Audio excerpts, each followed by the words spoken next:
So, hello po sa lahat. Sa mga hindi pa po nakakakilala sa akin, I'm Angeline Toledo, second to the last presenter. At yung topic na aking i-discuss is under pa rin siya ng Chinese literature. So, yung literary piece na na-assign po sa akin entitled Planting a Pear Tree. So, isa siyang Chinese folktale at yung author po nun ay si Pu Songling. So, ngayon po, proceed na tayo sa short background regarding po dun sa author. Okay, so sabi dito, Pu Songling was a Qing Dynasty Chinese writer, best known as the author of Strange Stories from a Chinese Studio. So, pinanganak siya noong 1640, 5th of June in Sichuan District, People's Republic of China. And he spent most of his life working as a private tutor and collecting the stories. And then, Pu Songling also wrote colloquial dramas, including one called The Wall, that bears a striking resemblance to a King Lear written by his near contemporary William Shakespeare. And then, Pu Songling received the Gongsheng degree in the civil service at the age of 19. And then in 1713, his wife, whom he had been married for 56 years, died. And Pu Songling himself died in early 1715. So, yun lang po yung short background regarding sa author ng aking literary piece. So, ang next ko pong i-discuss is Chinese folktale. Folktales are stories about traditions of common people. Original beliefs and practices have been handed down by word of mouth from generation to generation. So, ito yung mga stories na about sa ng ating tradisyon ng bawat tao. So, ito yung itong mga original beliefs nila and practices na ipapasa from generation to generation. And next, Chinese folktale is part of their country's proud tradition to teach certain admirable characteristics in individuals. So, sa Chinese talagang part yun ng kanilang tradition kasi nga, para sa kanila, ito yung kumbaga magtuturo sa bawat isa ng kagandahang asal. So next, Chinese folklore influenced by the countries such as the beliefs of Taoism, Confucianism, and Buddhism. And last, Chinese culture is well known for writing folktales that attempt to explain the wonders of the world. So, yun lang ang about dun sa Chinese folktale. At ngayon naman ay proceed na tayo sa aking literary piece. Okay po, so proceed na tayo sa aking literary piece entitled Planting a Pear Tree by Pu Songling. Okay, so pear tree, old world tree having a sweet, gritty textured, juicy fruit and widely cultivated in many varieties. So, setting of the story is, so nangyari siya on the market day. At yung mga characters, una, si merchant or si countryman. Pangalawa, si poor Taoist priest. And then, pangatlo, si constable of the market. So, proceed na tayo sa plot of the story. Okay po, so ito po yung plot of the story. Nagsimula po yung story nung si merchant pumunta ng market para magbenta ng kanyang mga pear fruit. Tapos, masasarap at matatamis naman ang kanyang mga ibinibentang prutas. Ngunit, sobrang mahal naman ang kanyang benta dito. Then, habang busy sa pagbebenta itong si merchant, lumapit itong si poor Taoist priest at sinabi niya kay merchant kung pwede daw makahingi ng kahit isang pear fruit kasi nga nagugutom siya. And then, Nagalit itong si merchant, tapos sinigawan at itinaboy niya itong si poor Taoist priest. Then, to cut the long story short, itong si constable of the market bumili ng isang pear at binigay kay Taoist priest kasi nga hindi siya binigyan ni merchant.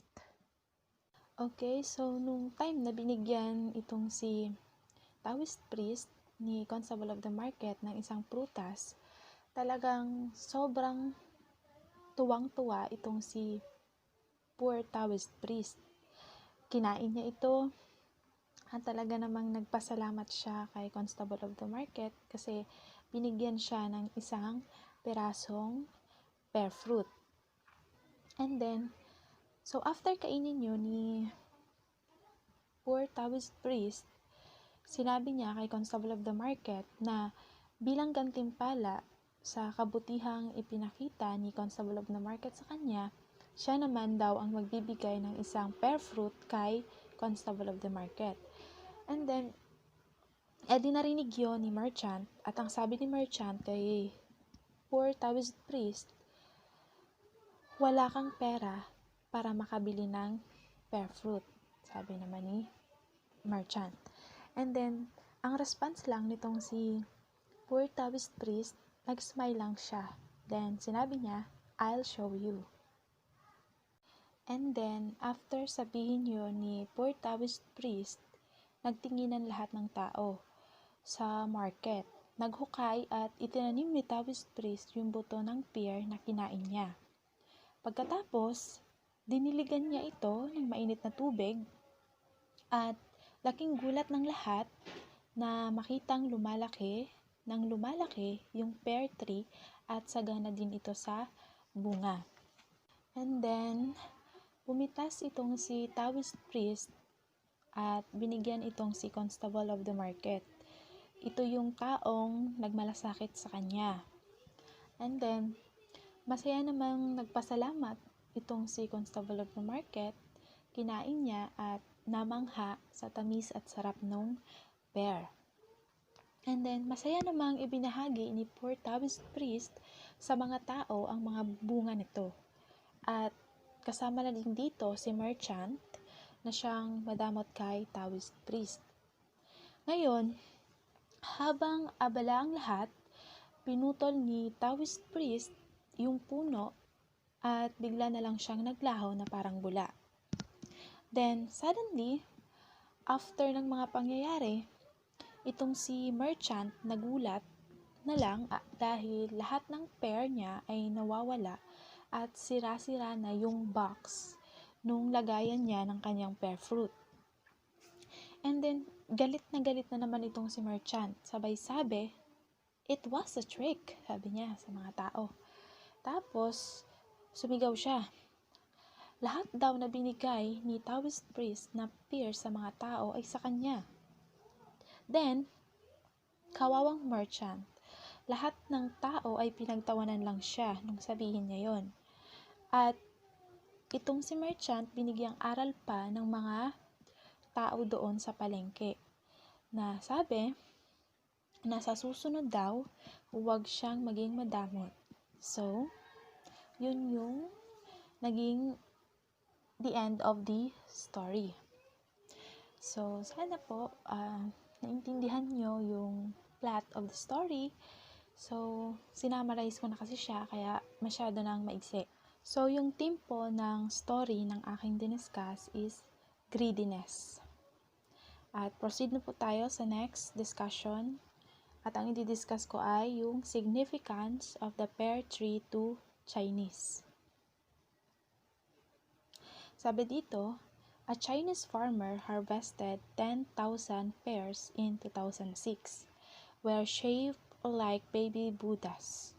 Inventive farmer Gao Xianshang spent 6 years perfecting the intricate baby-shaped pears by growing them inside fiberglass molds on the pear trees. Gao inspired to create the baby Buddhas by the classic 16th century Chinese novel Journey to the West. It tells the story of an imaginary fruit in the shape of a baby that gives eternal life to those who eat it. A connection between the pear tree, Buddhism, and immortality have existed in China for 3,000 years. Ito nga, a connection between the pear tree, Buddhism, and immortality have existed in China for 3,000 years. So, yung unang significance is long life. Sabi sa kanila, the ancient Chinese believed that the pear was a symbol of immortality.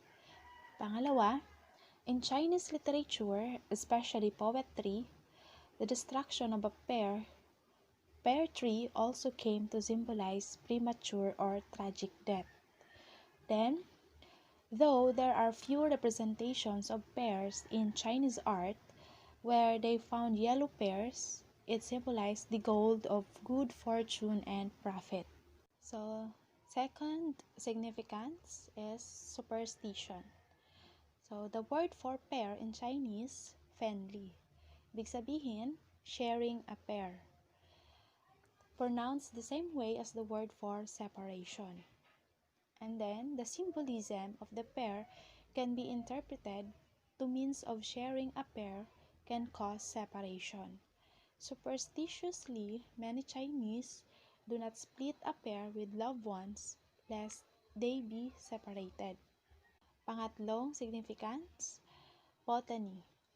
China was deeply involved in cultivating pear trees as early as 3,000 years ago. Next, lore.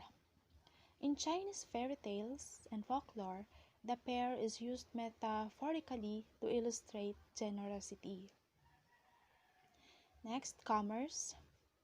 The Chinese export in the early 2000s reached 12.5 million metric tons. The government began in the 1980s to increase pear production. Then, the country became the supplier for more than two-thirds of the pears consumed internationally.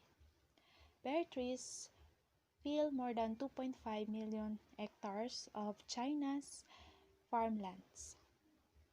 So, yun po lahat yung about dun sa aking topic. So, yun po lahat yung significance ng pear tree sa Chinese. At hanggang dun na lang din po yung aking topic. So, sana po may naintindihan din kayo kahit paano. And thank you for listening.